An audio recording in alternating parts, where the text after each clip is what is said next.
Vamos ler aqui Mateus capítulo 6, versículo 19,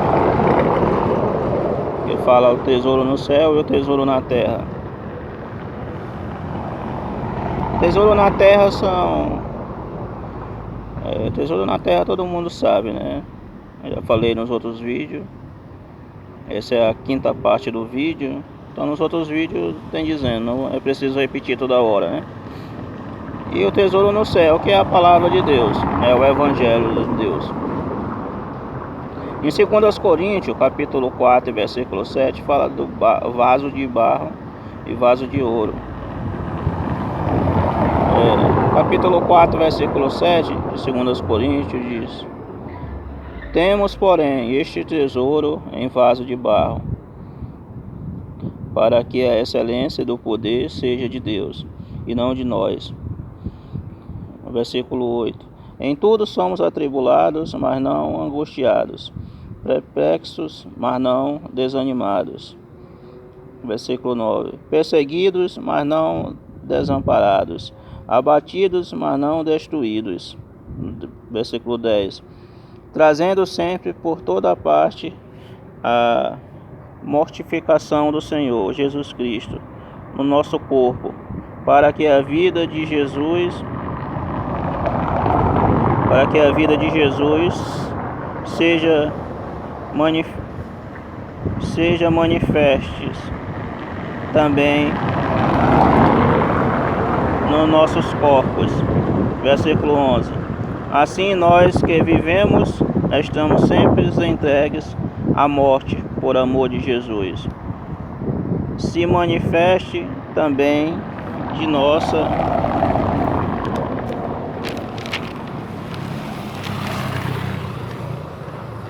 nossa carne mortal.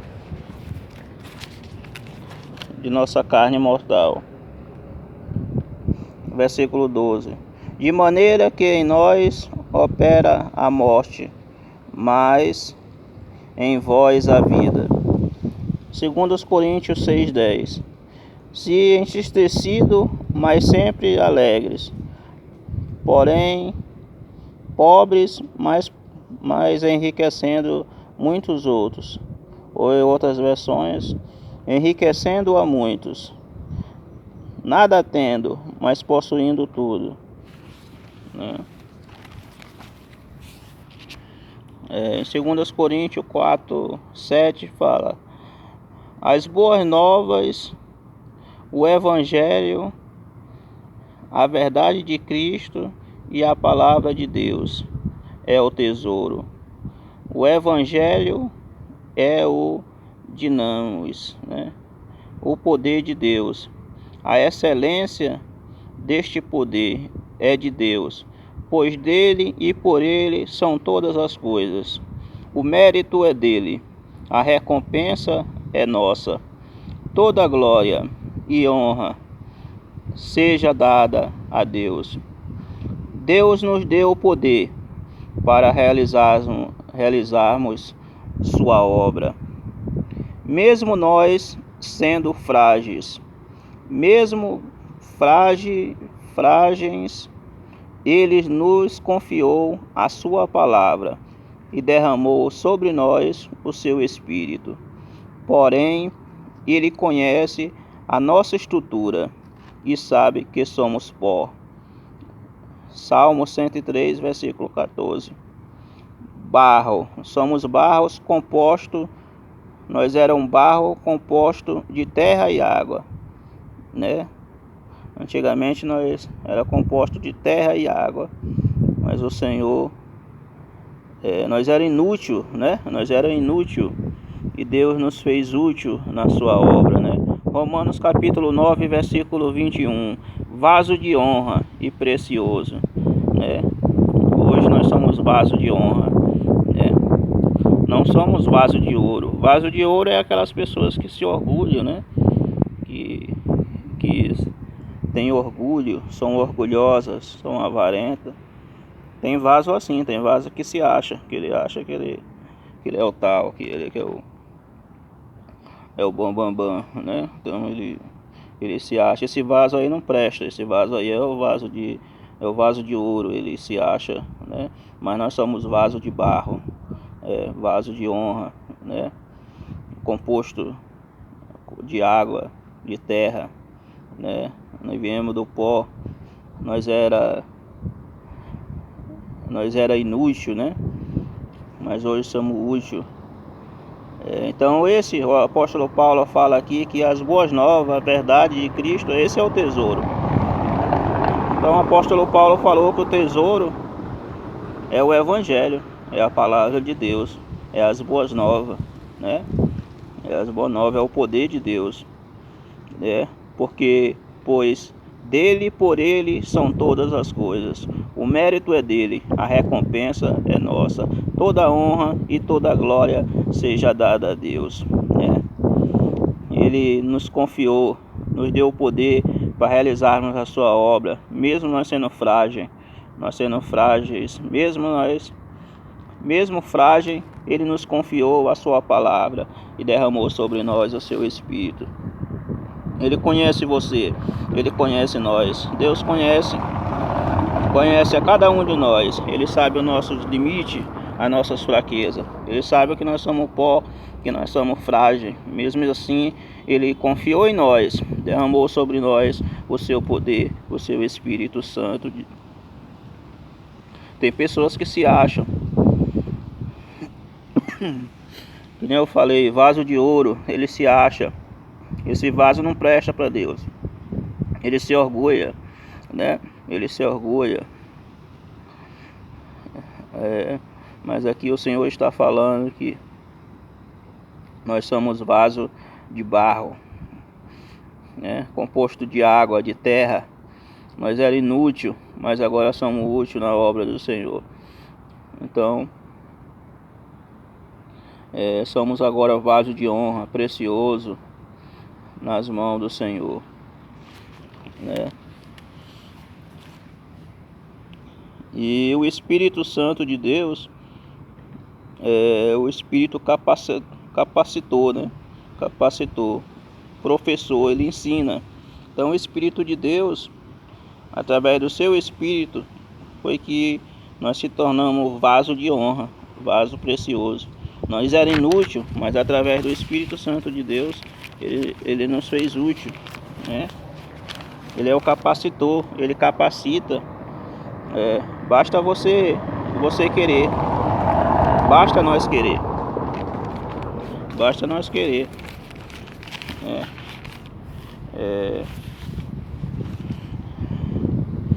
Tem muitos que faz curso, diploma, teologia, vários cursos, bacharel, seminários e etc, né? E etc. Mas o que capacita o homem e a mulher é o Espírito Santo de Deus. Não estou dizendo que você não deve fazer ou que não pode fazer. Claro que a gente tem que crescer no conhecimento, né? Tem que crescer no conhecimento. Mas o conhecimento sem o Espírito de Deus, sem a graça de Deus, né, não adianta. Os dois têm que andar junto, lado a lado, né? Então, antigamente o Espírito de Deus era por medidas, era limitado, né? Antigamente, no Antigo Testamento, o Espírito de Deus ele era com os profetas, com os sacerdotes, com os reis. Então tinha um certo limite, né? Uma medida. E hoje não, hoje o Espírito de Deus ele é de forma geral, hoje é para todos, né? Deus derramou o seu Espírito sobre toda a carne, né? Sobre toda a carne. Que antigamente não era assim, né? Mas hoje em dia é assim. A gente vê que os sacerdotes, Arão, por exemplo, não tinha ninguém para ensinar Arão, né, as coisas sacerdotal. Mas foi o próprio Deus, o próprio Espírito de Deus foi que ensinou ele a, a fazer as coisas no templo, né? Foi o Espírito Santo de Deus que ensinou Arão a ministrar no templo. Então, assim como na época de Jesus, Filipe era transportado, ele ia de um lugar para o outro, ele era teletransportado, né, de um lugar para o outro, de uma cidade para outra, pelo Espírito Santo de Deus. Era guiado pelo Espírito Santo, era conduzido. Quem levou Jesus para o deserto foi o Espírito Santo de Deus. Então o Espírito Santo de Deus, ele tem essa função, a função de capacitar o homem, capacitar a mulher. Então quem capacita não é o curso que você faz, não é a teologia, o bacharel. Tem gente que faz e agora eu tô pronto. Não, quem ensina, quem capacita é o Espírito Santo de Deus. O próprio Jesus disse para os discípulos que ele tinha que ir. Ele iria mandar o Consolador. Ele não ia deixar o discípulo só, ele ia enviar o Consolador, né? E quando o Consolador viesse, ele ia ensinar aos discípulos, ia fazer lembrar tudo o que ele tinha falado. Então tudo que Jesus falou para o discípulo, né? Quando o Espírito Santo de Deus veio sobre eles, eles lembraram. Então o Espírito Santo de Deus, ele capacita o homem, né? Ele ensina. E ele faz lembrar. Ele que convence o homem. Ele convence o homem e a mulher dos seus maus caminhos. Ele convence que Jesus, ele faz a gente acreditar que Jesus ressuscitou dos mortos e que Jesus é o nosso Salvador. A gente de nós mesmos não tem como a gente fazer isso, mas através do Espírito Santo de Deus é que nos faz, né, é que nos convence dos nossos maus caminhos. Que nem a gente leu ainda agora aqui, que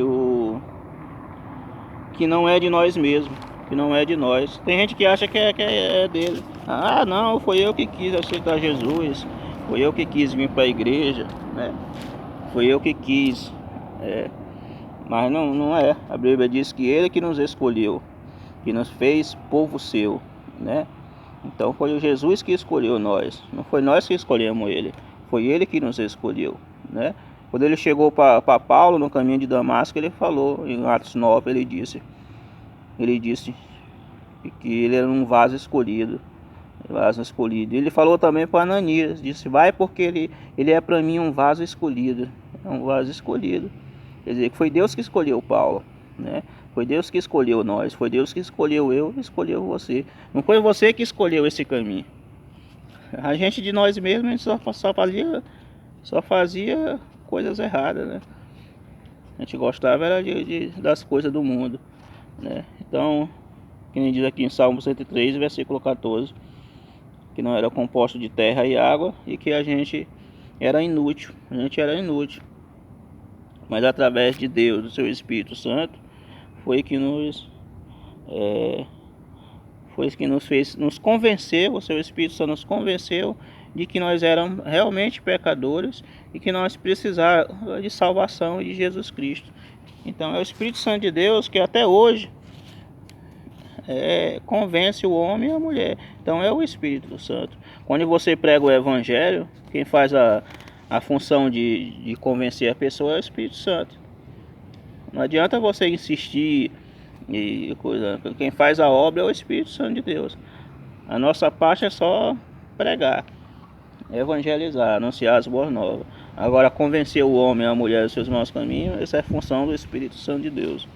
Então o Espírito Santo de Deus, ele agia, ele ensinava, conduzia os reis, os juízes, os sacerdotes, os profetas na época do Antigo Testamento, né? E que no Novo Testamento ele foi derramado sobre toda a carne, sobre todo o mundo, né?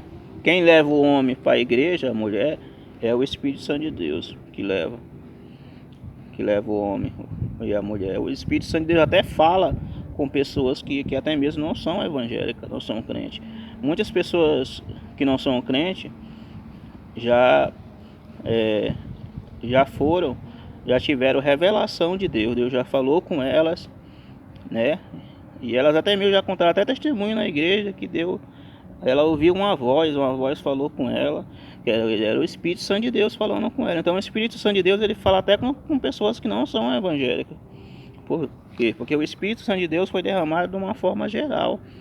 Até pessoas que nem Cornélio, que em Atos capítulo 10, ele era gentil, não era judeu, e Deus, o anjo do Senhor, falou com ele. Deus falou com ele através de um anjo. Ele viu um anjo falou com ele e mandou ele ir até onde estava Pedro, ir atrás de Pedro. Então, para te ver como Deus fala até com pessoas que não são evangélicas, que não são crentes. Eu já previsei, já ouvi, já vi pessoas que não eram evangélicas e que ouviram a voz de Deus e que tiveram até visões de Deus, né, revelações de Deus. Então, o Espírito Santo de Deus, ele age de uma forma geral nos dias de hoje, desde o Novo Testamento. Mas que na época antiga, Deus falava com os sacerdotes no templo, através da Arca da Aliança, através das roupas sacerdotais, né? E não era todo dia, era uma vez por ano. Era quando ele entrava no templo que Deus falava com ele. Então, aqui fica a minha observação, né?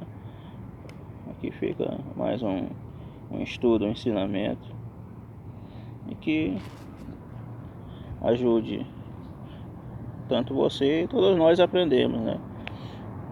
Agradeço a oportunidade em nome de Jesus.